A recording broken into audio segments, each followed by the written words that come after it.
ಗುರು ಬ್ರಹ್ಮ ಗುರು ವಿಷ್ಣು ಗುರುದೇವ ಮಹೇಶ್ವರ ಅನ್ನಂಗೆ ಗುರುವಿಗೆ ಮಾತಿಸ್ತಾ ಇದ್ದೇನೆ. ನಮ್ಗೆ ಬಹಳ ಸಂತೋಷ ಆಗ್ತಾ ಇದೆ.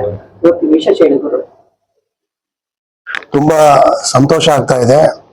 ಇವತ್ತು ನಮ್ಮ ಕೃಷ್ಣ ಎಲ್ ಚವ್ಹಾಣ್ ಅವರು ಒಂದು ಕುಗ್ರಾಮದಲ್ಲಿ ಹುಟ್ಟಿ ಬೆಳೆದು ಇವತ್ತು ರಾಜ್ಯ ಮಟ್ಟದಲ್ಲಿ ಸ್ಟೇಟ್ ಬ್ಯಾಂಕ್ ಆಫ್ ಇಂಡಿಯಾದ ಒಂದು ಏನೋ ಉನ್ನತ ಹುದ್ದೆಯಲ್ಲಿ ಕೂತ್ಕೊಂಡು ಇವತ್ತು ಒಂದು ಅಧಿಕಾರವನ್ನ ಮಾಡ್ತಾ ಇದ್ದಾರೆ ಅಂತ ಹೇಳಿದ್ರೆ ಬಹುಶಃ ಅವರೆಲ್ಲ ಹಿರಿಯರ ಗುರುಗಳ ಆಶೀರ್ವಾದ ಅವ್ರ ಮೇಲಿದೆ.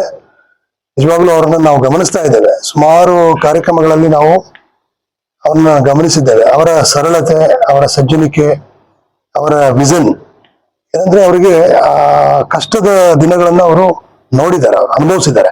ಹಾಗಾಗಿ ಏನು ನಮ್ಮ ಇವತ್ತಿನ ಜನರೇಷನ್ ಏನಿದೆ ಮಕ್ಕಳಿಗೆ, ವಿಶೇಷವಾಗಿ ಗ್ರಾಮೀಣ ಪ್ರದೇಶದ ಮಕ್ಕಳು, ಸ್ಲಮ್ ಅಲ್ಲಿ ಇರ್ತಕ್ಕಂತಹ ಮಕ್ಕಳು, ಅವ್ರಿಗೆಲ್ಲರಿಗೂ ಗುರುತಿಸಿ ಅವರಿಗೆ ಶಿಕ್ಷಣಕ್ಕೆ ಹೆಚ್ಚು ಆದ್ಯತೆಯನ್ನು ಕೊಟ್ಟು ಅವರಿಗೆ ಉಚಿತವಾಗಿರ್ತಕ್ಕಂತಹ ಪುಸ್ತಕಗಳನ್ನು ಕೊಡಬಹುದು, ಲ್ಯಾಪ್ಟಾಪ್ ಅನ್ನು ಕೊಡ್ತಕ್ಕಂಥದ್ದು, ಸೈಕಲ್ ಅನ್ನು ಕೊಡ್ತಕ್ಕಂಥದ್ದು, ಅನೇಕ ಅವರಿಗೆ ಉಚಿತ ಬ್ಯಾಗ್ಗಳನ್ನು ಕೊಡ್ತಕ್ಕಂತಹ ಅನೇಕ ಕಾರ್ಯಕ್ರಮಗಳಲ್ಲಿ ನಾನು ನೋಡಿದ್ದೇನೆ. ಹಾಗಾಗಿ ಅವರಿಗೆ ಏನು ಇಂಥ ಒಂದು ಉನ್ನತ ಒಂದು ಹುದ್ದೆಯನ್ನ ಕೊಟ್ಟಿದಾರಲ್ಲ, ನಿಜವಾಗ್ಲೂ ಅವ್ರಿಗೆ ನಮಗೆ ಅಭಿನಂದನೆ ಹೇಳಲಿಕ್ಕೆ ನಮಗೆ ಬಹಳ ಖುಷಿ ಆಗ್ತದೆ.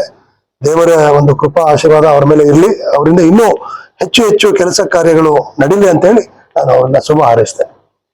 ಸ್ಟೇಟ್ ಬ್ಯಾಂಕ್ ಆಫ್ ಇಂಡಿಯಾ ಬಹಳಷ್ಟು ಒಳ್ಳೆ ಹೆಸರುವಾಸಿಯಾಗಿದೆ. ಮತ್ತೆ ಯುವ ಸಮೂಹಕ್ಕೆ ಬಹಳಷ್ಟು ಪ್ರಾಮುಖ್ಯತೆ ಕೊಟ್ಟಿದ್ದಾರೆ. ಅಲ್ಲಿ ಎಂಪ್ಲಾಯ್ಸ್ ಅಷ್ಟೇ ಆಗಿದ್ರೆ ನಾವು ಕ್ಲೈಂಟ್ಸ್ ನ ಹೋದ್ರೆ ಬಹಳಷ್ಟು ಪಾಸಿಟಿವ್ ಮಾತಾಡೋದು, ಬಹಳ ರೆಸ್ಪೆಕ್ಟ್, ಬಹಳ ಚೆನ್ನಾಗಿದೆ ಕೂಡ. ಅದ್ರ ಬಗ್ಗೆ ಇವತ್ತು ಸ್ಟೇಟ್ ಬ್ಯಾಂಕ್ ಆಫ್ ಏನು ಮೈಸೂರು ಏನಿದೆ ಅದು ನಮ್ಮ ರಾಜ್ಯದೇ ಮೂಲತವಾಗಿ. ಹಾಗಾಗಿ ಒಂದು ಅಭಿಮಾನ ಇದೆ ನಮಗೆಲ್ಲರಿಗೂ.